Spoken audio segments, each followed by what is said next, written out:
Good evening students. आज अपने respiratory system जो लास्ट किया था, फिजियोलॉजी चल रही थी रेस्पिरेशन की, उसमें मैंने लिखा था कि फिजियोलॉजी को स्टडी करने से पहले आप लोगों को या इंस्पिरेशन और एक्सपायरेशन की जो प्रोसेस थी, यानी ब्रीदिंग और वेंटिलेशन की जो प्रोसेस थी, उससे रिलेटेड मैंने कहा था कि आपको कुछ एक्स्ट्रा पॉइंट इसमें स्टडी करने हैं। जिसमें से फर्स्ट पॉइंट अपना डिस्कशन कर रहे हैं डायफ्राम को, कि डायफ्राम जो है वो कहाँ प्रेजेंट होता है, तो इसका रेस्पिरेशन में क्या रोल है वो अपने देखेंगे। नॉर्मल जो कंडीशन होती है, नॉर्मली डायफ्राम जो है डोम लाइक होता है, डोम लाइक शेप में होता है। नॉर्मली डोम लाइक शेप का मतलब है कि डायफ्राम जो है वो इस कंडीशन में अपने को बेटा मिलने वाला है, ठीक है। इस शेप में अपने को डायफ्राम जो है वो मिलता है, ठीक है। और अपने को पता था कि जो अपना रेस्पिरेटरी बॉक्स जो था, उस रेस्पिरेटरी बॉक्स का जो पोस्टीरियर पार्ट था उसके ऊपर क्या प्रेजेंट था, डायफ्राम प्रेजेंट था। और नॉर्मली किस टाइप का है, डोम शेप का है। और दूसरा क्या है, ये हॉरिजॉन्टल होता है। हॉरिजॉन्टल का मतलब पोस्टीरियर सरफेस के ऊपर आप लोगों को बोथ साइड के अंदर कंप्लीटली मिलेगा, पूरा जो एब्डोमेन पार्ट है उसको कवर करता हुआ मिलेगा। और इसके अलावा ये मस्कुलर स्ट्रक्चर है, मस्कुलर स्ट्रक्चर है, ठीक है। तो ये डायफ्राम की कुछ खास बातें थी। इसके अलावा ये कह रहा है कि डायफ्राम जो है वो मिलता किसके अंदर है, मोस्टली ये अपने को मिलेगा मैमल्स के अंदर, present in mammals and reptiles के अंदर आता है क्रोकोडाइल। उस क्रोकोडाइल के अंदर और मैमल्स के अंदर ही अपने को डायफ्राम जो है वो मिलता है। डायफ्राम की प्रेजेंस जो है वो अपने उसके अंदर ही मिलती है।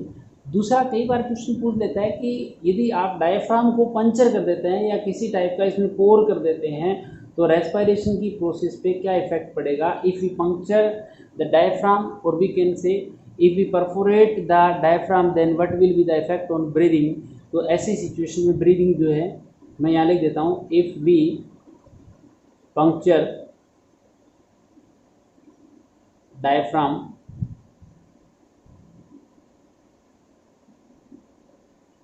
देन रेस्पिरेशन जो है या ब्रीदिंग जो है ये बेटा क्या हो जाएगी, स्टॉप हो जाएगी, ठीक है। इस बात को ध्यान रखें, ब्रीदिंग स्टॉप हो जाएगी यदि डायफ्राम को आप लोग क्या कर देते हैं, पंक्चर कर देते हैं। तो डायफ्राम की इंपॉर्टेंट रोल है, डायफ्राम का आपके रेस्पिरेशन की प्रोसेस के अंदर। दूसरा जो मैंने यहाँ लिखा है, जो अपने को याद रखना है, वो है आपके इंटरकोस्टल मसल्स। देखो ये मसल्स जो है वो प्रेजेंट कहाँ होती है, दीज मसल्स या muscles present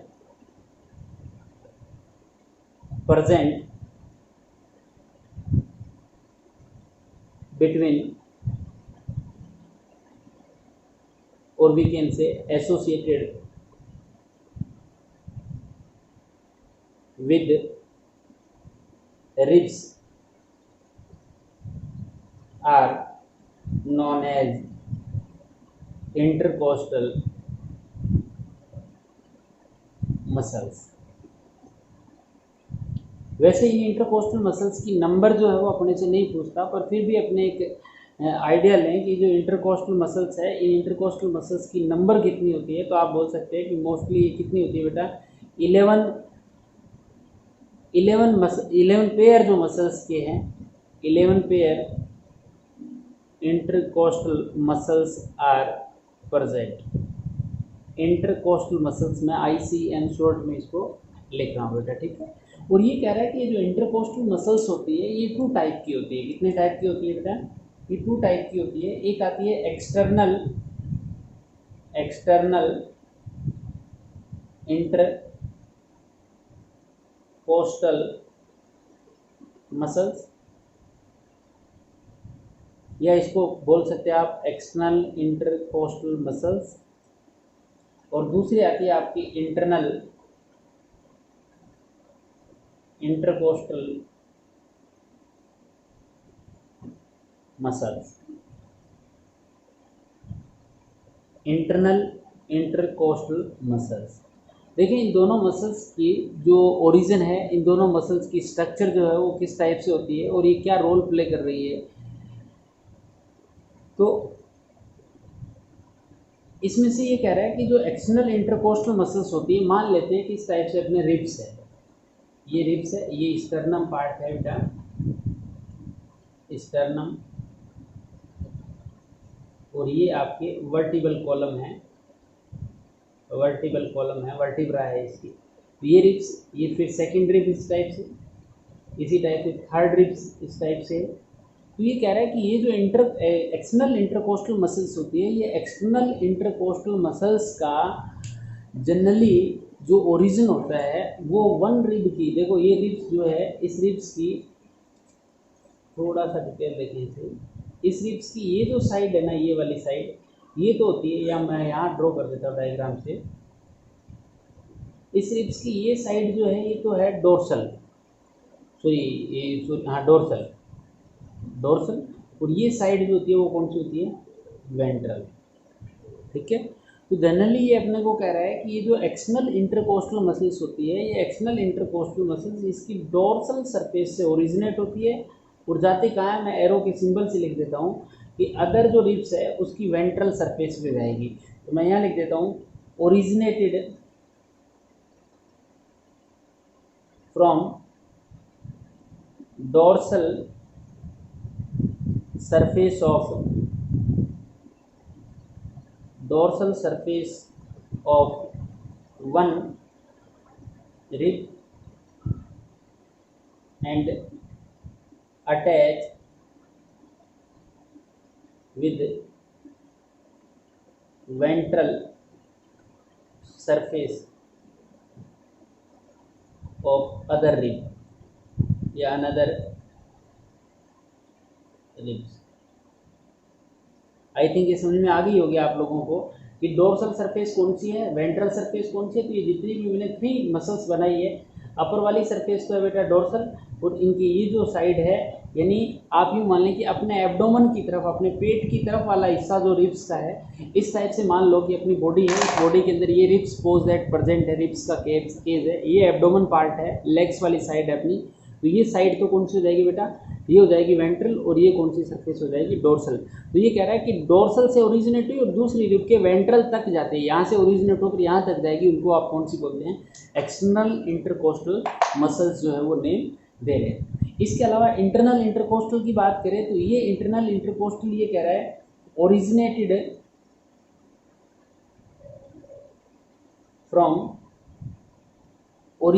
from ventral surface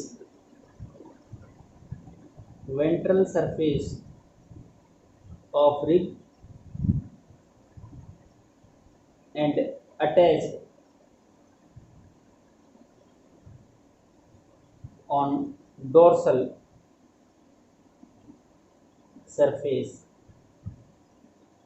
of another rib।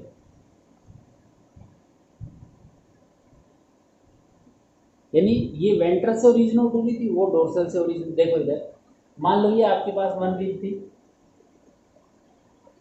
ये वन रिब्स है बेटा, ये अनदर आपकी रिब्स जो है 11 पेयर में से ये सेकंड जो रिब्स है मान लो वो है। ये कह रहा है कि फर्स्ट जो एक्सटर्नल इंटरकोस्टल थी वो तो यहाँ से यानी डोर्सल से ओरिजिनेट हो रही थी, वेंट्रल पे अटैच हो रही थी। ये तो कौन सी है, ये तो है आपके एक्सटर्नल इंटरकोस्टल मसल्स। और दूसरे वाले में मैं यहाँ लिख देता हूँ कि ये मसल्स, ऐसी मसल्स जो इस टाइप से ओरिजिनेट हुई, ये कौन सी सरफेस है, ये वेंट्रल सरफेस है, यहाँ से ओरिजिनेट हुई और ऐसे चले, तो इनको कौन सी मसल्स बोल देंगे बेटा आप लोग, इनको बोल देंगे, ब्लू कलर से जो लिख रहा हूँ वो है आपके इंटरनल इंटरकोस्टल मसल्स। तो इंटरकोस्टल मसल्स और डायफ्राम जो है बेटा, दोनों के दोनों ही क्या करते हैं, ये आपके रेस्पिरेशन के अंदर हेल्पफुल होते हैं, और ख़ास करके रेडियल मसल्स ऑफ डायफ्राम और एक्सटर्नल इंटरकोस्टल मसल्स होती है। मैं यहाँ लिख देता हूँ radial muscle of diaphragm plus में एक्सटर्नल इंटरकोस्टल मसल्स जो है, ये तो बेटा रोल प्ले कर रही है आपके इसके अंदर, ये करती है इंस्पायरेटरी मसल्स बोला जाता है इनको, इंस्पायरेटरी मसल्स, इंस्पायरेटरी मसल। ठीक है, यानी डायफ्राम की जो रेडियल मसल्स है उनके साथ में जब एक्सटर्नल इंटरकोस्टल मसल्स मिलकर काम करती है तब तो इंस्पायरेशन की प्रोसेस होगी। और एक्सपायरेशन की बात करें आप लोग तो एक्सपायरेशन में ये लिख रहा है आपके एक्सपायरेटरी मसल्स में, एक्सपायरेटरी मसल्स की बात करें तो इसके अंदर ये कह रहा है आप लोगों को इंटरनल इंटरकोस्टल मसल्स प्लस में आप लोगों के एब्डोमिनल मसल्स जो है, प्लस में एब्डोमिनल मसल्स, इनको मिला के आप बोलते हैं एक्सपायरेटरी मसल्स। तो टू टाइप की होगी, जो इंस्पायरेशन में वर्क करे इंस्पायरेटरी और एक्सपायरेशन में वर्क करे वो एक्सपायरेटरी मसल्स। तो कुल मिला के आप नोट के अंदर एक्स्ट्रा पॉइंट के अंदर आप लोग ये ध्यान रखें, अपना प्रोसेस जो टॉपिक जो चल रहा था वो ब्रीदिंग का चल रहा था, जिसमें अभी अपने नेक्स्ट जो प्रोसेस स्टडी करेंगे कि ब्रीदिंग के अंदर इंस्पायरेशन और एक्सपायरेशन टू स्टेप जो है उनका डिस्कशन करेंगे।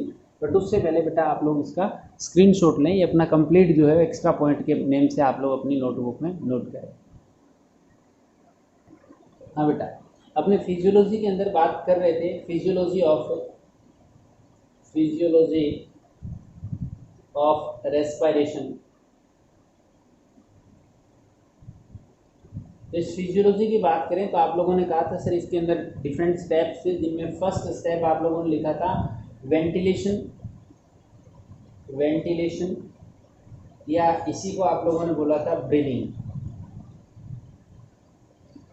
ठीक है, वेंटिलेशन और ब्रीदिंग की आप लोग जब बात कर रहे थे तो आपने कहा था कि सर वेंटिलेशन जो है वो टू टाइप का था, और उसके अलावा वेंटिलेशन के बेसिक जो है वो प्रोसेस आप लोगों ने कहा था कि इसके अंदर इंस्पायरेशन और एक्सपायरेशन की प्रोसेस हो रही थी। अपने डायरेक्टली यहाँ बात करेंगे इंस्पायरेशन की, इंस्पायरेशन की, और दूसरी बात करेंगे एक्सपायरेशन की। तो बेटा सबसे पहले तो इंस्पायरेशन की प्रोसेस जो है वो एक्टिव प्रोसेस है। कैसी प्रोसेस है? एक्टिव प्रोसेस है। और एक्सपायरेशन की प्रोसेस जो है वो पेसिव प्रोसेस है। दो बातें तो ये याद रखें, एग्जाम के अंदर जो डायरेक्टली बात पूछी जाती है मैं बार बार उन्हीं को रिवाइज कर रहा हूँ, आप ध्यान दें। दूसरा पॉइंट आप लोगों से पूछा जाता है कि एक्टिव प्रोसेस है और इसके अंदर आप लोगों को जो इंस्पायरेशन की प्रोसेस है उसके अंदर 2 सेकेंड जो है, 2 सेकेंड जो है वो टाइम लगता है, और इस पेसिव प्रोसेस के अंदर 3 सेकेंड का टाइम लगता है। तो ओवरऑल दोनों की बात करें यानी ब्रीदिंग की बात करें तो ब्रीदिंग जो है वो 5 सेकेंड जो है, 5 सेकेंड टाइम जो है इन वन ब्रीदिंग या वन एक्सचेंज ऑफ एयर। ठीक है, इसके अलावा ये इंस्पायरेशन एक्टिव थी, ये पेसिव थी, इसमें 2 सेकेंड, इसके अंदर 3 सेकेंड। अब ये बात कर रहे हैं कि इंस्पायरेशन की प्रोसेस में अभी जस्ट आप लोगों ने पढ़ा था कि इंस्पायरेशन की प्रोसेस में मसल्स काम कौन सी कर रही थी बेटा? इंस्पायरेटरी, इंस्पायरेटरी मसल्स जो है वो वर्क कर रही थी, जिसमें आप लोगों ने लिखा था sir external intercostal muscles plus में radial muscles, radial muscles of diaphragm जो है वो काम कर रही थी। ये दोनों मसल्स काम करेगी, 2 सेकेंड के अंदर इंस्पायरेशन की प्रोसेस होगी। और ऐसी सिचुएशन में होता क्या है वो थोड़ा सा आप लोग समझे।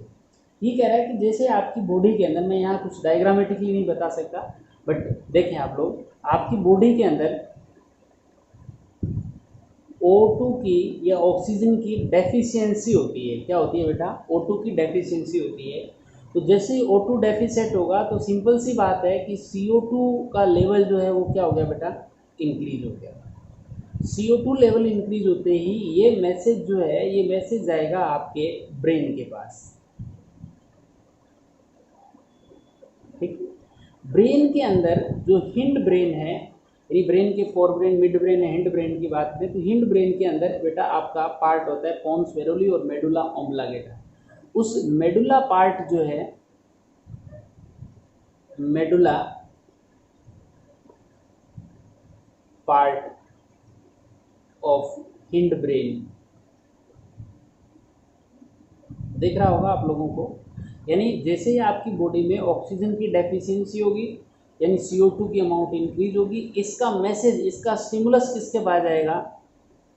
स्टिमुलस जो है किसके पास जाएगा बेटा? वो जाएगा ब्रेन, यानी ब्रेन के पास, medulla part of hind brain के पास। और मेडुला पार्ट के अंदर सेंटर होता है जिनको बोलते हैं इंस्पायरेटरी सेंटर।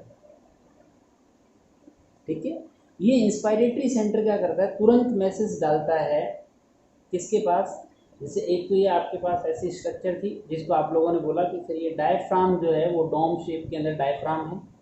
दूसरा आपके ये आपने कहा कि सर इस टाइप से ये रिब्स प्रेजेंट थी अपर साइड के अंदर, ये आपके स्टर्नम पार्ट था। इस टाइप से रिब्स जो थी, तो ये मैसेज जो आएगा वो किसके पास आएगा? ये मैसेज आएगा आपका किन के पास आने वाला है?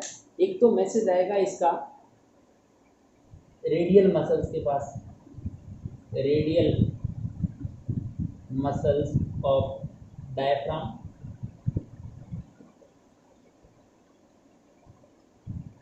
दूसरा मैसेज आएगा एक्सटर्नल इंटरकोस्टल मसल्स के पास।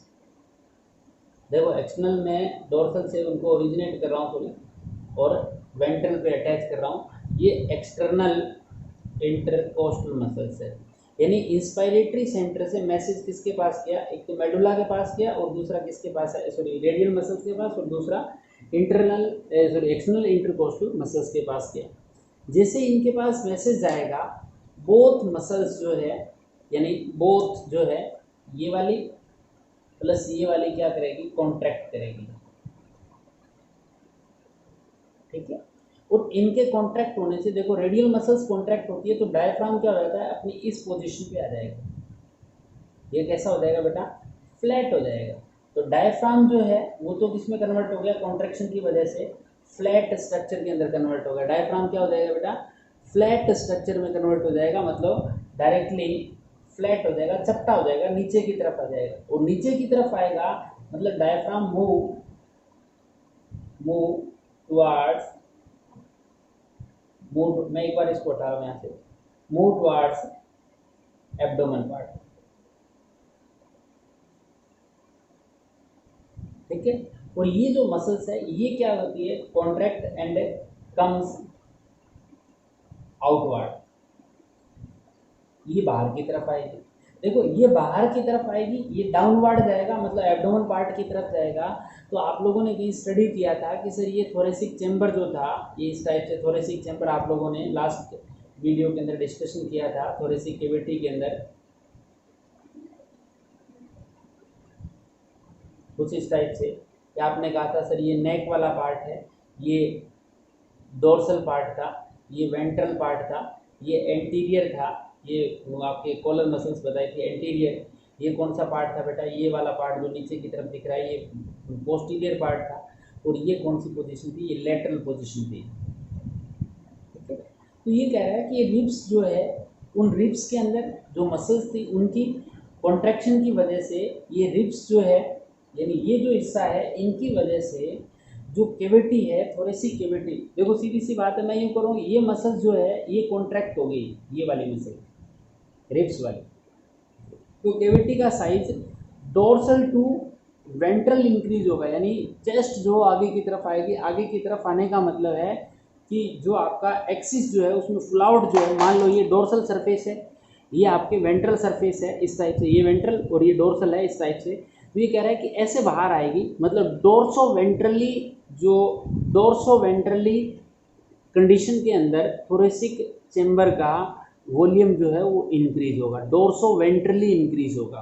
तो इनकी वजह से, तो इसकी वजह से, यानी एक्सटर्नल इंटरकोस्टल मसल्स के कॉन्ट्रैक्शन की वजह से कम्स आउटवर्ड आएगी, रिब्स जो है बाहर की तरफ आएगी, स्टर्नम बाहर की तरफ आएगी, और कैविटी का वॉल्यूम जो है, कैविटी वॉल्यूम जो है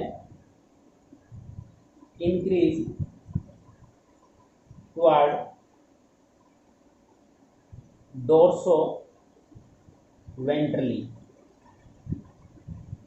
डोर्सो वेंट्रल यानी इस टाइप से डोर्सल वेंट्रल साइड की तरफ इंक्रीज, क्योंकि वर्टिबल कॉलम तो बैक जाता नहीं, तो आपके वेंट्रल साइड में ये क्या होगा?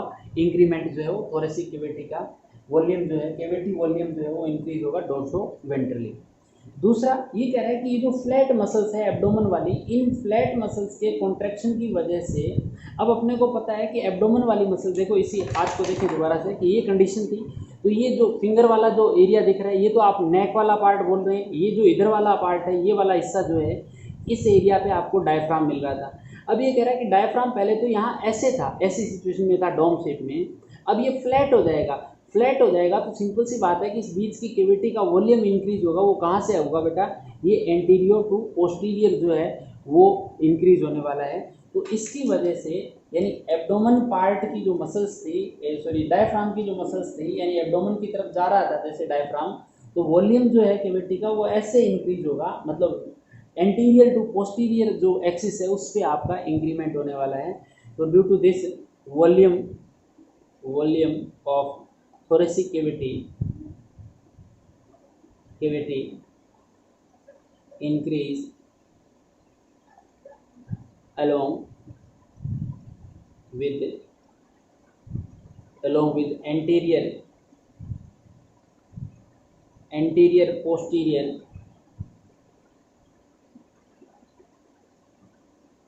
एक्सिस। एंटीरियर पोस्टीरियर एक्सिस के ऊपर वॉल्यूम जो है वो क्या होगा बेटा, इंक्रीज होगा थोरेसिक कैविटी का। किसकी वजह से, डायफ्राम की मसल्स की वजह से। और रिब्स की एक्सटर्नल कोस्टल मसल्स की वजह से जो इंक्रीमेंट होगा वो कहाँ होगा, डोर्सल टू वेंट्रल होगा। तो डोर्सो वेंट्रली इंक्रीमेंट हुआ एक्सटर्नल इंटरकोस्टल की वजह से। तो ऐसी की सिचुएशन में आप लोग बोलेंगे कि सर ये एक्सटर्नल हो चाहे डायफ्राम हो, दोनों ही क्या कर रहे हैं, वॉल्यूम को इंक्रीज कर रहे हैं। और वॉल्यूम इंक्रीज होते ही ये कह रहा है कि थोरेसिक कैविटी में जैसे ही वॉल्यूम इंक्रीज होता है तो प्रेशर क्या हो जाता है बेटा, वॉल्यूम इंक्रीज होने से क्या हो जाएगा, प्रेशर जो है वो डिक्रीज हो जाएगा। और प्रेशर डिक्रीज होते ही एटमॉस्फेरिक जो एयर है वो आपके लंग्स के अंदर आ जाएगी, यानी then atmospheric air enters into lungs. तो मैं यहाँ लिख देता हूँ, आप लोग एक बार इसका स्क्रीनशॉट लें फिर लिखेंगे बेटा इसको इंस्पायरेशन की प्रोसेस में। आई थिंक दिख रहा होगा आप लोगों को, मैं अदरवाइज एडजस्ट कर देता हूँ इसको। दिख रहा है तो आप क्लियर स्क्रीनशॉट लें बेटा इसको। देखो बेटा ये कह रहा है due to contraction in external intercostal muscles and radial muscles, volume of thoracic cavity जो है वो क्या होगा बेटा, इंक्रीज होगा। और वॉल्यूम इंक्रीज होते ही प्रेशर जो है क्या हो जाएगा, प्रेशर ऑन लंग्स जो है वो क्या हो जाएगा बेटा, डिक्रीज। और जैसे प्रेशर डिक्रीज होगा atmospheric air comes into lungs. और इस प्रोसेस में ओवरऑल आपने कहा कि सर 2 सेकंड का टाइम लगेगा। एक्टिव इसलिए है कि आपने देखा कि मेडुला पार्ट जो है वो मैसेज सेंड कर रहा है किसके पास, इन एक्सटर्नल और रेडियल मसल्स के पास, और इन्हीं मैसेज की वजह से कॉन्ट्रैक्ट हो रही है, वॉल्यूम इंक्रीज हो रहा है, प्रेशर डिक्रीज हो रहा है, एटमॉस्फेरिक एयर जो है वो इनसाइड आ जाती है। और इनसाइड आने की प्रोसेस को ही आप क्या बोलते हैं बेटा, इंस्पायरेशन की प्रोसेस नेम ले रहे हैं। तो एक बार आप इसका स्क्रीनशॉट लें फिर अपने आगे चलेंगे, एक्सपायरेशन की बात करेंगे। देखो बेटा एक्सपायरेशन में आप लोगों ने कहा कि सर ये पैसिव प्रोसेस और इसके अंदर कितना टाइम लगता है, 3 सेकेंड का। वही सेम कंडीशन आप लोग देखें कि जैसे एयर लंग्स के अंदर एयर आ जाएगी, एक्सटर्नल एयर आ जाएगी बाय इंस्पायरेशन, तो लंग्स के अंदर एयर आ गई तो ये ब्लड के साथ क्या होगी, एक्सचेंज हो जाएगी। और ब्लड के साथ एक्सचेंज हो जाएगी तो ब्लड के अंदर O2 लेवल इंक्रीज हो जाएगा और CO2 लेवल क्या हो जाएगा, डिक्रीज हुआ। O2 का लेवल इंक्रीज हुआ, ये मैसेज जो है वो ब्रेन तक जो स्टिमुलस जो जा रहा था, स्टिमुलस जो है वो स्टॉप हो जाएगा। और स्टिमुलस स्टॉप हो जाएगा तो ऐसी सिचुएशन में मेडुला पार्ट जो है वो मैसेज जो है, या जो एक्सटर्नल इंटरकोस्टल मसल्स थी या फिर रेडियल मसल जो थी उनको मैसेज देना बंद कर देगा। और जैसे मैसेज देना बंद कर देगा बेटा, ये बोथ मसल्स अपनी नॉर्मल पोजीशन के अंदर आएगी। मीन्स इस प्रोसेस के अंदर external intercostal muscles plus radial muscles जो है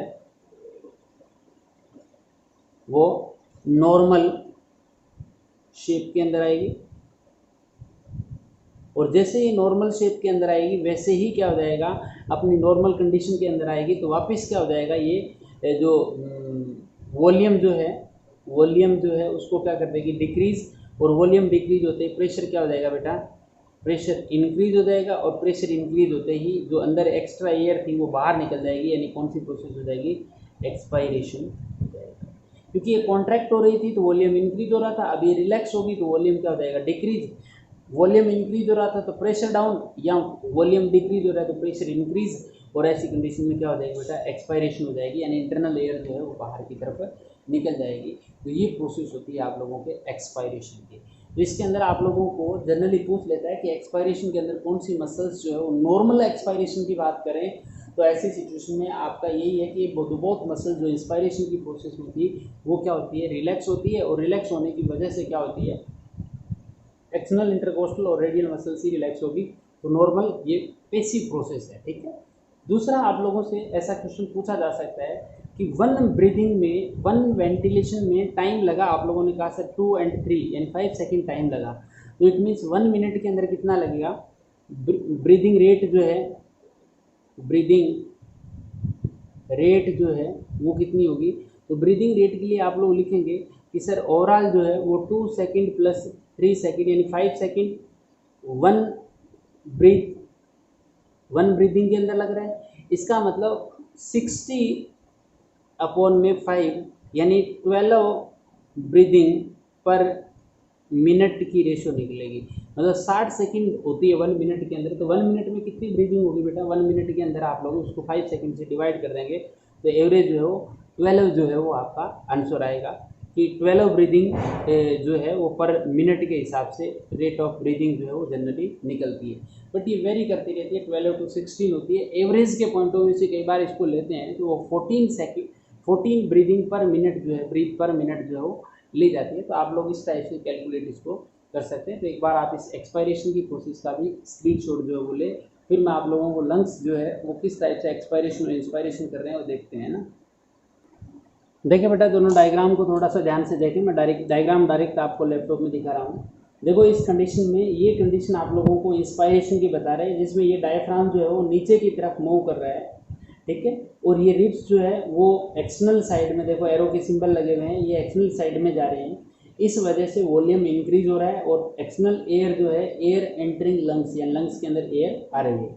दूसरी सिचुएशन जो एक्सपायरेशन की है जिसके अंदर डायफ्राम वापस अपनी नॉर्मल शेप के अंदर जा रहा है, मतलब रिलैक्स कंडीशन के अंदर जा रहा है, और रिब्स जो है वो भी रिलैक्स कंडीशन में जाएगी तो वापस अंदर की तरफ आएगी। ऐसी सिचुएशन में वॉल्यूम कम होगा, प्रेशर इंक्रीज और इंटरनल एयर जो है वो बाहर की तरफ निकल जाएगी, यानी एक्सपायरेशन की प्रोसेस जो वो हो जाएगी।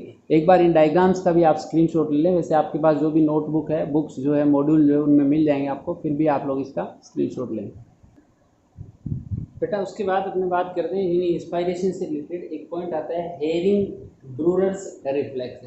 ये रिफ्लेक्स एक्चुअल में प्रेजेंट होते हैं, present in bronchi and bronchiole. Bronchioles और ब्रोंकाई के अंदर ये प्रेजेंट होते हैं, और ये साथ में क्या करते हैं, ये prevent excess distension of lungs. यानी लंग्स को जैसे ही एयर इंस्पायरेशन आएगी, वॉल्यूम डिक्रीज होगा तो हो सकता है एटमॉस्फेरिक प्रेशर इतना ज़्यादा हो जाए, यानी एटमॉस्फेरिक प्रेशर वैसे तो डिफरेंस ज़्यादा नहीं आता, पार्शियल डिफरेंस आता है, बट फिर भी एटमॉस्फेरिक प्रेशर ज़्यादा होने की वजह से बाहर से हो सकता है एयर बहुत ज़्यादा अंदर आ जाए और लंग्स जो है वो फट जाए, एल्वोली जो है वो फट जाए। तो उनको फटने से बचाने का काम जो है वो कौन करते हैं बेटा, ये हेरिंग ब्रूरर रिफ्लेक्स जो है वो करते हैं, जो ब्रोंकाई और ब्रोंक्यूल्स के अंदर प्रेजेंट होते हैं। यानी ये प्रोटेक्शन का करते हैं, यानी दे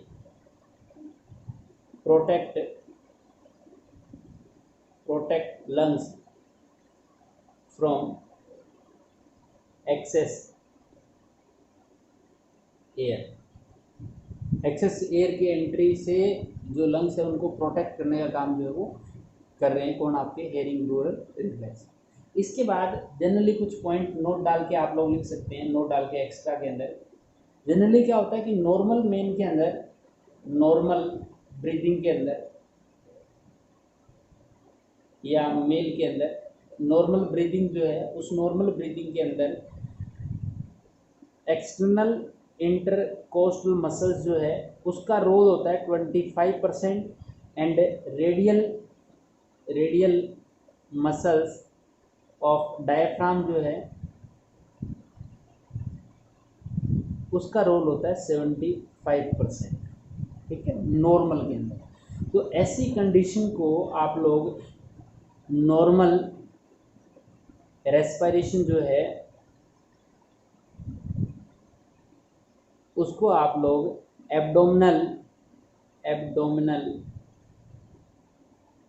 रेस्पिरेशन भी बोल देते हैं। ठीक है, एब्डोमिनल रेस्पिरेशन बोल देते हैं क्योंकि इसके अंदर 75% रोल कौन प्ले कर रहा है बेटा, इस रेस्पिरेशन के अंदर आपका डायफ्राम जो है उसकी रेडियल मसल्स रोल प्ले कर रही है। इसके अलावा बात करें प्रेग्नेंट फीमेल के अंदर, प्रेग्नेंट जो फीमेल है उसके अंदर, प्रेग्नेंट फीमेल के अंदर जनरली क्या होता है, ये रूल जो है वो अपोजिट हो जाता है। उस प्रेग्नेंट फीमेल के अंदर जनरली क्या करता है, 75% रोल तो प्ले करेगा आपका कौन सा, एक्सटर्नल इंटरकोस्टल मसल्स, और 25% जो रोल है वो कौन करेगी, रेडियल मसल्स ऑफ डायफ्राम जो है वो रोल प्ले करेगी। यानी इसको आप बोलते हैं थोरेसिक रेस्पिरेशन। क्या बोलते हैं बेटा, थोरेसिक रेस्पिरेशन। तो कुल मिला के बात करें, रेस्पिरेशन जो है वो 2 टाइप का हो गया आपका। प्रेग्नेंट फीमेल के अंदर जहाँ एब्डोमेन पार्ट के अंदर, यूट्रस के अंदर जो एम्ब्रियो होगा, डेवलपिंग एम्ब्रियो होगा, तो ऐसी सिचुएशन में जो डायफ्राम है पर्टिकुलर उसको नीचे जाने के लिए प्रॉपर स्पेस नहीं मिलता है, इसलिए ज़्यादातर रिब्स जो है वो काम करती है। एक्सटर्नल इंटरकोस्टल मसल्स जो है वो 75% रोल प्ले करती है, 25% रेडियल मसल्स का रोल रहता है, जिसको आप बोलते हैं थोरेसिक रेस्पिरेशन। तो एक बार आप इसका भी स्क्रीनशॉट जो है वो ले बेटा। इसके अलावा नोट में ही आप लोग 1-2 बातें और लिख लें। हो सकता है आप लोगों से पूछ ले कि इंस्पायरेटरी जो एयर होती है उस एयर के अंदर ऑक्सीजन का परसेंटेज पूछ ले तो कितना होना चाहिए, भी बताएं। इंस्पायरेटरी एयर के अंदर ऑक्सीजन का परसेंट जो है वो कितना होना चाहिए, आप लोग कमेंट बॉक्स में कमेंट करके बताएं। और जो इंस्पायरेटरी एयर है उसके अंदर CO2 का परसेंटेज जो है, CO2 का परसेंटेज बताना है बेटा आप लोगों को, बताएं कितना होता है। इसके अलावा आप लोगों से पूछ सकता है एक्सपायरेटरी एयर जो है, उस एक्सपायरेटरी एयर के अंदर O2 का परसेंटेज पूछे तो वो होता है आप लोगों का 15.7% के अप्रोक्स, और CO2 का परसेंटेज पूछ ले तो ये होता है लगभग 4%। ठीक है, इसकी वैल्यू आप लोगों ने कमेंट बॉक्स में कुछ बताई है, कुछ नहीं बताई, मैं बता देता हूँ। ऑक्सीजन क्योंकि एटमॉस्फेरिक एयर अंदर जा रही है तो इसका कितना हो जाएगा 21%, और ये कितना होता है 0.03% जो है वो CO2 होती है एटमॉस्फेयर के अंदर। तो इसको आप ध्यान रखें थोड़ा सा, तो ये भी नोट कर लें आप लोग बेटा, और इसका स्क्रीनशॉट लें। फिर अपने नेक्स्ट फिजियोलॉजी के अंदर नेक्स्ट पार्ट जो है वो डिस्कशन करेंगे। एक बार आप इसका स्क्रीनशॉट लें बेटा। आप लोगों ने फिजियोलॉजी ऑफ रेस्पिरेशन के अंदर फर्स्ट पॉइंट जो था वेंटिलेशन या ब्रीदिंग जो है उसको आपने कंप्लीट कर लिया। दूसरा पॉइंट जो था आप लोगों ने लिखा था एक्सचेंज या transport and exchange of gases, ये पॉइंट लिखा था।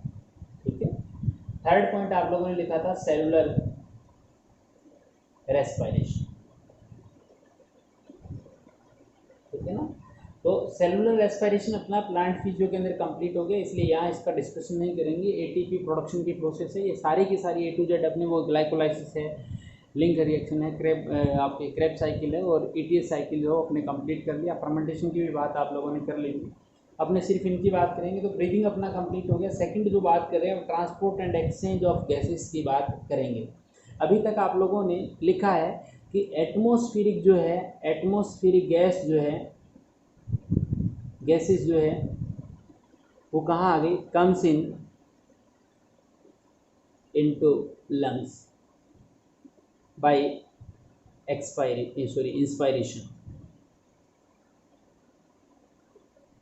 यानी इंस्पायरेशन की प्रोसेस के थ्रू आपके ब्रीदिंग के अंदर ये आपने डिस्कशन कर लिया कि एटमॉस्फेरिक जो गैसेस थी या गैसेस का जो मिक्सचर था वो कहाँ तक पहुँच गया बेटा, लंग्स तक पहुँच गया। अब लंग्स में आने के बाद अपने जो पॉइंट डिस्कशन करेंगे वो सेकंड पॉइंट जो है उसको डिस्कशन करेंगे। सबसे पहला इस सेकंड पॉइंट के अंदर बात करें, फर्स्ट पॉइंट की बात करें, ओवरऑल मैं सेकंड पॉइंट लिख देता हूँ इसको, वो आपका आएगा exchange of gases on the surface of lungs, or we can say alveoli। alveoli जो है उस alveoli की सरफेस पे या लंग्स जो है वहाँ पे गैस का एक्सचेंज जो है वो किस टाइप से होगा। दूसरा पॉइंट आप लोगों ने जो डिस्कशन करेंगे कि लंग्स की सरफेस पे जैसे एक्सचेंज हो गया लंग्स और जो टिश्यू है या ब्लड जो है उसके थ्रू, उसके बाद में जो सेकंड स्टेप अपने इसमें डिस्कशन करेंगे वो करेंगे transportation of O2 with HB यानी हीमोग्लोबिन के, जिसको आप बोलते हैं ऑक्सीजनेटेड हीमोग्लोबिन, HB लिख देता हूँ, with HB from lungs to tissue और we can say body तक जाएगा। HB यानी हीमोग्लोबिन के साथ, मतलब ब्लड के साथ इसका ट्रांसपोर्टेशन होगा। थर्ड स्टेप जो करेंगे वो करेंगे बेटा एक्सचेंज, क्योंकि जैसे ही ब्लड के साथ ऑक्सीजन टिश्यू की सरफेस पे जाएगी तो वहाँ फिर क्या होगा, exchange of gases on the surface of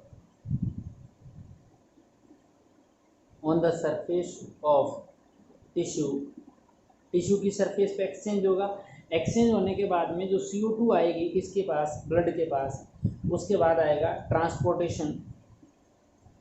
transportation of CO2 from tissue to lungs with blood, यानी ये भी ब्लड के साथ ही टिश्यू से लंग्स तक जो है वो ट्रांसपोर्ट हो जाएगी CO2। और उसके बाद जो फिफ्थ पॉइंट जो आएगा वो आएगा, फिफ्थ पॉइंट मैं यहाँ लिख देता हूँ एक्सपायरेशन। हालांकि इस एक्सपायरेशन को अपने यहाँ डिस्कशन कर लिया बेटा, एक्सपायरेशन का यानी जो लंग्स के अंदर एक्सपायरेशन हुई, गैस एक्सचेंज हुई थी, उसको बाहर निकालने की प्रोसेस। तो ये अपने इस transport and exchange of gases के अंदर इन 4 पॉइंट्स का अपने डिस्कशन करेंगे। एक बार आप लोग ब्रॉडली इनका जो है स्क्रीनशॉट लें बेटा कि कौन कौन से टॉपिक अपने इस transportation and exchange of gases के अंदर डिस्कशन करने वाले हैं। इसमें से बेटा अपने फर्स्ट पॉइंट आज डिस्कशन करेंगे वो करेंगे exchange of gases on the surface of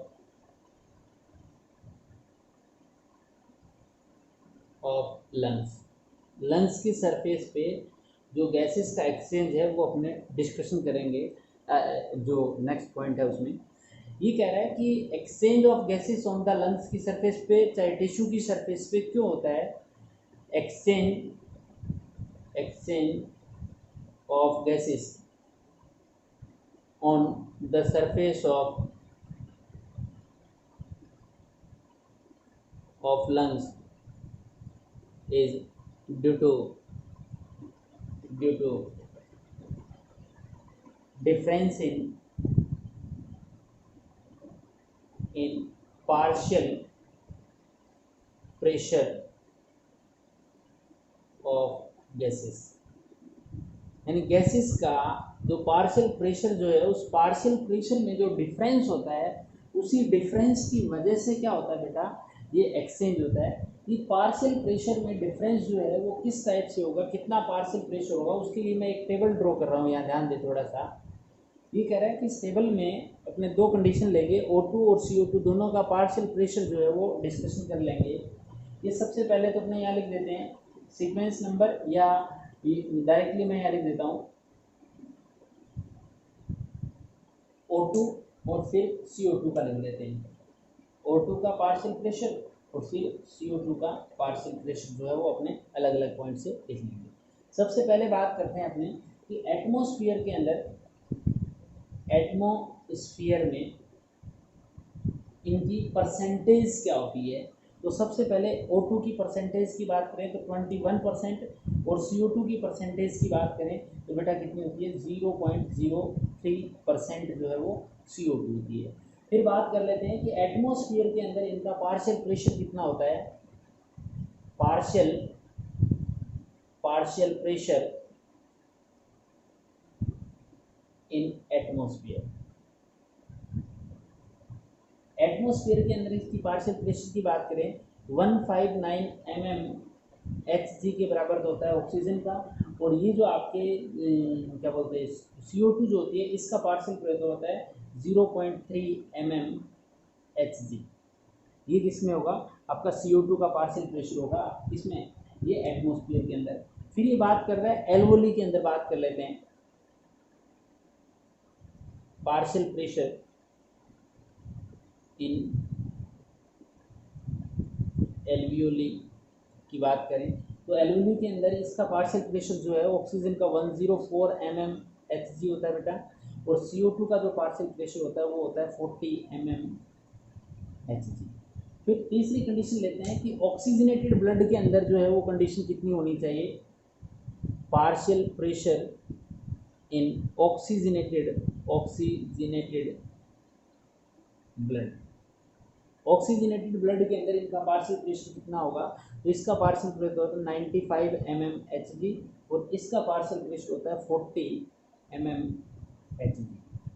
इसी टाइप से आप लोग बात कर लेते हैं यहाँ पे partial pressure on tissue, partial pressure in tissue के अंदर या टिश्यू सरफेस पे कितना होगा। तो इसका पार्शियल प्रेशर होता है बेटा 40 mmHg और इसका पार्शियल प्रेशर होता है 45 mmHg टिश्यू सरफेस पे।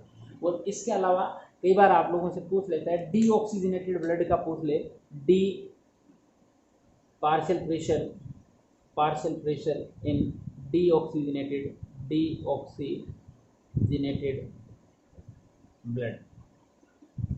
तो आप लोगों को इसका पार्शियल प्रेशर ये सेम ही होता है 40 mmHg और इसका होता है 45 mmHg। तो ये डाटा जो है वो अपने को याद रखना है कि ऑक्सीजनेटेड का क्या है, डीऑक्सीजनेटेड का है क्या है, एल्वोली की सरफेस पे किसका प्रेशर जो है वो कितना होता है। ये आप लोगों को एक बार टेबल जो है वो याद रखनी है।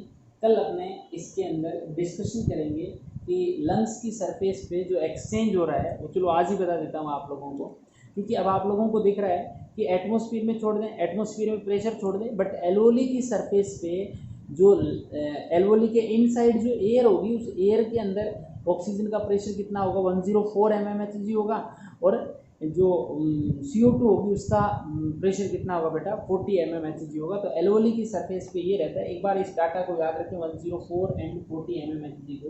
मैं आप लोगों को बता रहा हूँ किस टाइप से डिफरेंस जो है अपने को मिलने वाला है और किस डिफरेंस की वजह से ही गैस का जो एक्सचेंज है वो होगा आपका एल्वोली की सरफेस पे। एक बार आप इसका स्क्रीनशॉट लें, देखो बेटा किस टाइप से एक्सचेंज होगा। मान लो ये एक एल्वोली है और इस एल्वोली के अंदर 104 mmHg ऑक्सीजन का प्रेशर है, PO2 लिख देता हूँ, और PCO2 जो है वो बेटा कितना है वो है 40 mmHg। अब देखो इसके कांटेक्ट में ये जो ब्लड आ रहा है इसकी तरफ आ रहा है, लंग्स की तरफ, मतलब ये ब्लड कैसा है डीऑक्सीजनेटेड है, और डीऑक्सीजनेटेड ब्लड है तो इसके अंदर PO2 कितना होना चाहिए बेटा डीऑक्सीजनेटेड का, याद रखें तो आपने कहा कि सर 40 mmHg होगा, और PCO2 कितना होगा तो आप लोग कहोगे सर 45 mmHg होगा। तो इसी डिफरेंस देखो यहाँ डिफरेंस है ना, यहाँ ऑक्सीजन का प्रेशर इनसाइड तो 104 है, यहाँ ब्लड के अंदर कितना है 40 है। और इधर CO2 का 40 है, इधर 45 है। तो ये CO2 जो है वो तो कहाँ ट्रांसफर हो जाएगी, लंग्स के अंदर चली जाएगी, और ये ऑक्सीजन जो है वो कहाँ आ जाएगी बेटा, ब्लड के अंदर आ जाएगी। देखो मैं इसको आगे लिखूंगा, यहाँ नहीं लिख सकता मैं, ये अंदर आ जाएगी। जैसे ही अंदर आएगी, इनसाइड आएगी, तो ये ब्लड क्या हो जाएगा बेटा, ब्लड जो है एक्सचेंज के बाद में ऑक्सीजनेटेड हो जाएगा, ऑक्सीजनेटेड हो जाएगा। और ऑक्सीजनेटेड होते ही ब्लड का जो PO2 था 40 mm से Hg से, ये कितना हो जाएगा, PO2 तो इंक्रीज हो जाएगा 95 mmHg, और PCO2 जो है 45 वाला वो कितना हो जाएगा, PCO2 कितना हो जाएगा बेटा, ये हो जाएगा 40 mmHg। ये चेंज हो गया इसी, क्योंकि पार्शियल प्रेशर में डिफरेंस होने की वजह से एक्सचेंज होगा। कई बार वो पूछ लेता है कि किस प्रेशर से एक्सचेंज होगी ऑक्सीजन का, तो आप लोगों का आंसर आ जाएगा 104 माइनस 40 यानी 64 mmHg जो है वो डिफरेंस मिलता है, और इसी डिफरेंस की वजह से ऑक्सीजन का क्या होता है बेटा, यहाँ पे एक्सचेंज होता है। तो ये लंग्स की सरफेस पे या एलोली की सरफेस पे किस टाइप से, किस mmHg की वजह से जो है, प्रेशर की वजह से एक्सचेंज हो रहा है गैसेस का, वो कंप्लीट होता है अपना। नेक्स्ट जो लेंगे वो लेंगे कि ये जो ब्लड ऑक्सीजनेटेड हो गया, इस ऑक्सीजनेटेड ब्लड का ट्रांसपोर्टेशन, या यूँ मान लें कि ऑक्सीजन जो ब्लड के साथ अटैच हो रही है, ऑक्सी हीमोग्लोबिन बना रही है, जिसको ऑक्सीजनेटेड ब्लड बोलते हैं, ये किस टाइप से ट्रांसपोर्ट होता है, ये ब्लड किस टाइप से बनेगा, ये यहाँ ऐसा क्यों हुआ कि ऑक्सीजन जो ब्लड में आई, ब्लड में आते ही हीमोग्लोबिन के साथ बाइंड होगी, ऐसा क्यों हुआ, उसका डिस्कशन भी अपने कल करेंगे नेक्स्ट वीडियो के अंदर। आज की क्लास लंबी हो जाएगी, तो इतना ही, ठीक है, थैंक यू।